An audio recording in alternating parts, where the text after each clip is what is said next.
Hello viewers, मैं Hussain Javed new don के साथ एक बार फिर आपके सामने मौजूद।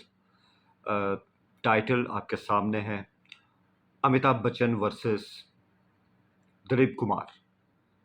क्या टाकरा हुआ था इनके बीच में? ऐसा क्या इनके बीच में मैदान जंग सज गया? कौन सी ऐसी महाजराई होगी कि जिसकी बिना पे ये दोनों एक दूसरे के आमने सामने खड़े हो गए? हिंदी सिनेमा के दो लेजेंडरी अदाकार, एक तरफ दिलीप कुमार जैसा आइकॉन तो दूसरी तरफ अमिताभ बच्चन जैसा सुपरस्टार। और कौन जिम्मेदार था इस टाकरे का? कौन जिम्मेदार था इस महाजराई का जो इन दोनों के दरमियान पैदा हुई आज से लगभग 40 साल पहले? तो बात करते हैं इस महाजराई के हवाले से। इस महाजराई का जो जिम्मेदार था वो रमेश सिप्पी थे, जो कि हिंदी सिनेमा के जाने माने डायरेक्टर रहे हैं, जिन्होंने शोले जैसी एक शाकार फिल्म तख्लीक की। तो ये आइडिया उनके जहन में आया था कि एक ऐसी फिल्म तख्लीक की जाए जिसमें दिलीप कुमार साहब को बाप का रोल दिया जाए। तो जब इस फिल्म के बारे में बात शुरू हुई तो फिल्म का नाम शक्ति रखा गया। 1982 में ये फिल्म सामने आती है, लेकिन बहुत कम लोग इस बात को जानते हैं कि इस फिल्म के लिए दिलीप कुमार तो सिप्पी साहब की एक अवलीन चॉइस थे, लेकिन उनके बेटे के तौर पे, जो बेटे के तौर पे एक टकराव होना था बाप और बेटे का, उसके लिए राज बब्बर को चुना गया था। राज बब्बर उस वक्त एक उभरते हुए एक्टर थे और सिप्पी साहब की वो अवलीन चॉइस थे। लेकिन क्या हुआ कि जब ये स्क्रिप्ट बनना शुरू हुआ, और ये स्क्रिप्ट के पीछे सलीम जावेद साहब थे, और हम सब जानते हैं कि जब ये दोनों मिल जाते थे तो बहुत सारे शाहकार हमारे सामने आते थे, और एंग्री यंग मैन के शाहकार को भी इन्होंने जन्म दिया। शक्ति के नाम से इस फिल्म को तैयार किया जाने लगा, और इससे पहले ये फिल्म मजीद आगे जाती तो उस वक्त के जो सुपरस्टार थे, जो एंग्री यंग मैन थे, जिनका दौर चल रहा था दीवार के बाद, शोले के बाद, मुकद्दर का सिकंदर के बाद, अ, अमिताभ बच्चन, उन्होंने जब इस स्क्रिप्ट के बारे में सुना तो रमेश सिप्पी साहब से राब्ता किया कि आपने इस फिल्म में मुझे काबिल गौर क्यों नहीं समझा? तो सिप्पी साहब ने कहा क्योंकि ये फिल्म मुकम्मल तौर पे दिलीप कुमार साहब के गिर्द घूमती है, उनका कैरेक्टर स्ट्रॉन्ग है, और उनके सामने जो बेटे का रोल है वो एक सादा सा रोल होगा और वो लार्जर देन लाइफ नहीं होगा। लेकिन अमिताभ बच्चन ने इसरार किया कि ये रोल वो करना चाहेंगे, और उसकी सबसे बड़ी ख्वाहिश है कि वो अपने सबसे आइडियल एक्टर दिलीप कुमार के साथ एक फिल्म करना चाहते हैं, और ये जानते हुए कि ये रोल उनके रोल के सामने फीका हो सकता है, अमिताभ बच्चन ने ये खतरा मोल ले लिया, और यूं राज बब्बर की जगह अमिताभ बच्चन को बेटे के रोल में दिलीप कुमार के सामने कास्ट कर लिया गया। फिल्म की शूटिंग 1977 से शुरू होना थी, लेकिन बाद में बहुत सारी इसमें चेंजेस आई। पहले फिल्म में अमिताभ की हीरोइन के तौर पे नीतू सिंह को लिया जाना था, मगर बाद में उनकी शादी हो गई तो फिर सुमीता पाटिल का इंतखाब हुआ, जबकि राखी ने अमिताभ बच्चन की माँ और दिलीप कुमार की बीवी का रोल अदा किया। 1982 में ये फिल्म सामने आती है, और बहुत से लोग उस टाइम ये कह रहे थे, लिख भी रहे थे कि क्या अपने दौर के अजीम एक्टर यूसुफ खान दिलीप कुमार का मुकाबला अमिताभ बच्चन से हो पाएगा? किसका पलड़ा भारी रहेगा? कौन जो है वो दब जाएगा?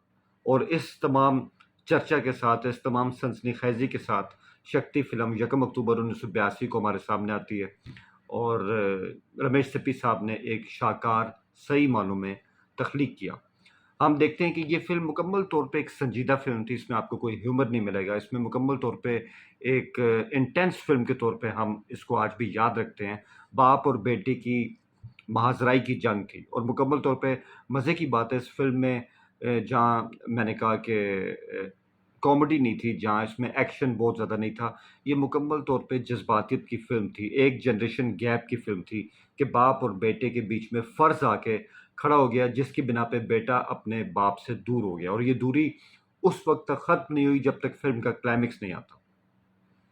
और हम देखते हैं कि इस फ़िल्म में अमिताभ बच्चन और दिलीप कुमार का जब भी आमना-सामना हुआ, उनके दरमियान जो डायलॉग्स थे वो बहुत ज़्यादा नहीं थे, लेकिन फ़िल्म का जो स्क्रीन प्ले था, जो सलीम जावेद ने लिखा था, वो इतना जानदार था कि इन दोनों के दरमियान डायलॉग कम थे, लेकिन आँखों के ज़रिए जो तासुरात थे वो बखूबी अदा किए गए, और ये एक एजुकेशन की हैसियत रखता है एक्टर्स के लिए कि आप अपने आँखों के ज़रिए कैसे एक्टिंग का इज़हार कर सकते हैं, और इसको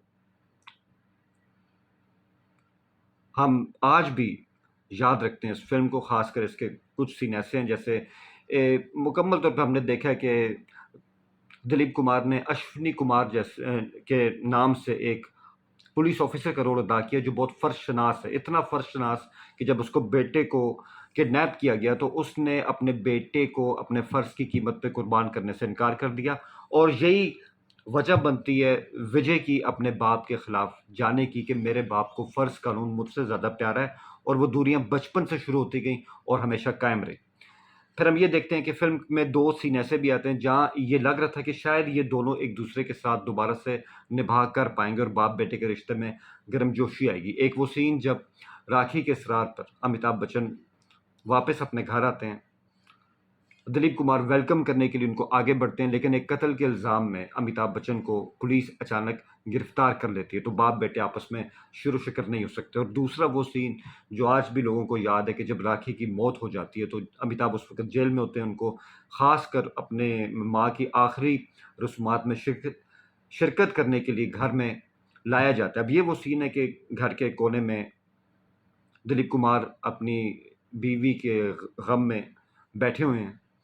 सामने राखी की लाश पड़ी और अमिताभ बच्चन आते हैं और वो अपने बाप के पास आते हैं और उनका बाजू थपथपाते हैं, और दोनों के बीच में आँखों में बहुत सारी बातें हो जाती हैं, और कई लोग कह रहे थे कि शायद ये वो मौका था जहाँ दिलीप कुमार को अमिताभ को गले लगा लेना चाहिए था, क्योंकि एक बेटा जब अपनी माँ को खो देता है, तो वो अपने बाप से बहुत ज़्यादा शफ़क़त-ज़ार होता है उस वक़्त। बहुत ही जज़्बाती लम्हा था, लेकिन जो ब्यूटी थी सलीम जावेद की, कि अगरचे अमिताभ बच्चन को दिलीप कुमार ने उस वक़्त गले नहीं लगाया, लेकिन आँखों-आँखों में वो एक-दूसरे से गम का इज़हार कर गए थे। तो ये बेहतरीन सीन था, जो ब्रूडिंग इंटेंसिटी इसमें इस्तेमाल की गई, वो अपनी मिसाल आप थी। फिर हम ये देखते हैं कि फ़िल्म का इख्तिताम, ज़ाहिर-सी बात है कि फ़िल्म अब अपने क्लाइमेक्स की जानिब जा रही है, और फ़र्ज़ जो है वो दीवार बन के खड़ा है अमिताभ के बीच में और दिलीप कुमार के बीच में।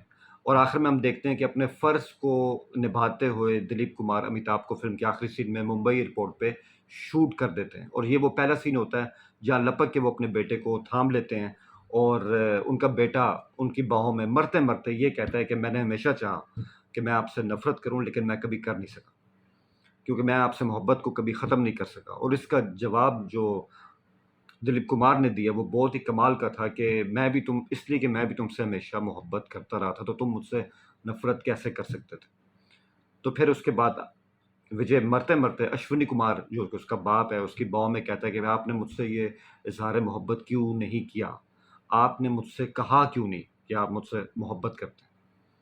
तो कई बार ये होता है कि जनरेशन गैप हो जाता है बेटे और बाप के बीच में। दोनों एक-दूसरे से बहुत कुछ कहना चाहते हैं ज़िंदगी के मुख्तलिफ मौकों पर, मगर नहीं कह सकते। शायद उनको कह देना चाहिए था, वो कह नहीं सके, और बहुत सी बातें दिल में रह गई। लेकिन जो एक इंटेंसिटी थी बाप और बेटे के बीच में, जो उनकी केमिस्ट्री थी, मैं समझता हूँ कि हिंदी सिनेमा में ऐसे टकराव, ऐसे फेस ऑफ्स जो कुमार साहब के और बच्चन साहब के बीच में, वो हमें उसके बाद कभी दिखाई नहीं दिए। और हर हाल में शक्ति अपने दौर की बेमिसाल फ़िल्म थी। इसका स्क्रिप्ट देख लें, इसका स्क्रीन प्ले देख लें, और हम यही कहेंगे कि बुनियादी तौर पे जहाँ से हमने बात शुरू की कि रमेश सिप्पी ज़िम्मेदार थे इस फेस ऑफ के, अमिताभ बच्चन और दिलीप कुमार के बीच में टकराव के, और वो एक सौगात दे गए, एक ज़बरदस्त फ़नी ज़ियाफ़त दे गए फ़िल्म बीनों को, अमिताभ बच्चन और दिलीप कुमार को एक ही फ़िल्म में यकजा करके। और इसके बाद ना इससे पहले कभी ऐसा हुआ था और ना इसके बाद कभी ऐसा हुआ। आखिर में यही कहूँगा कि दिलीप कुमार को बेस्ट एक्टर का अवार्ड मिला 1982 का, और कई लोग ये कहते सुने गए, कई लोगों ने लिखा भी कि यूसुफ जो था वो लम्बू को खा गया इस फ़िल्म में।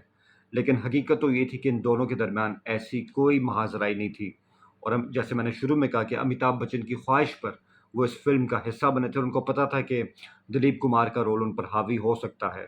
मगर ये उनकी ख़्वाहिश थी कि वो अपने लेजेंडरी आइकॉन आइडियल एक्टर के साथ एक फ़िल्म कर लें, और ये उनकी ख़्वाहिश इस फ़िल्म को हमेशा के लिए फ़िल्म बीनों के दिल में अमर करके। All the best.